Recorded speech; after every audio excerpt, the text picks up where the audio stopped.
Moi j'aime bien m'intéresser au comportement de la nature en général et je sais aussi m'en émerveiller. On va se poser des questions aussi bien de physique très fondamentale et aussi disons, de problèmes très appliqués qui vont être menés en partenariat avec des industriels divers et variés, que ce soit locaux comme Nobel Sport et Autoliv à Pont-de-Buis, pas très loin d'ici, ou des groupes plus connus comme Ariane Group, Safran, Naval Group, etc.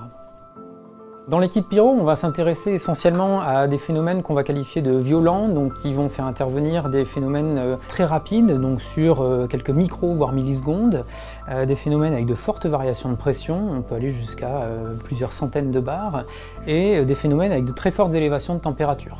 Pour ce qui me concerne, je m'intéresse plutôt à ce qui va être l'atténuation des effets des explosions par des fluides dits complexes, et en particulier les mousses liquides qui ne sont rien d'autre que presque de la mousse à raser finalement.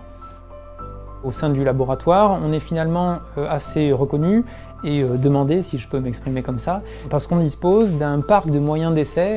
Il y a le tube à choc que vous avez vu, des barres d'Hopkinson, voilà, plein de moyens qui sont assez uniques en France et reconnus, et sur lesquels on peut fournir beaucoup de résultats expérimentaux pour des problématiques diverses pour les industriels.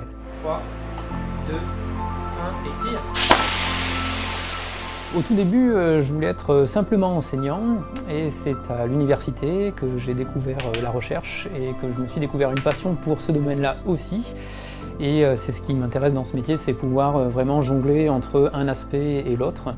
Moi j'interviens sur les 3 années de formation, c'est un petit peu une chance parce que j'arrive à voir grandir entre guillemets scientifiquement les étudiants avant qu'ils sortent de l'école.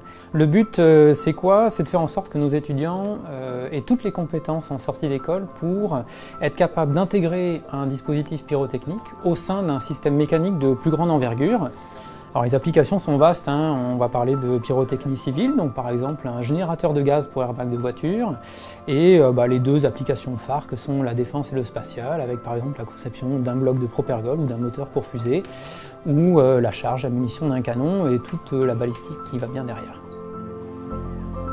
On est sur un campus à taille humaine où c'est facile d'interagir avec un peu tous les corps de métier finalement du laboratoire, hein. On est enseignant-chercheur, mais on a une équipe technique en or sans qui les essais seraient impossibles à réaliser.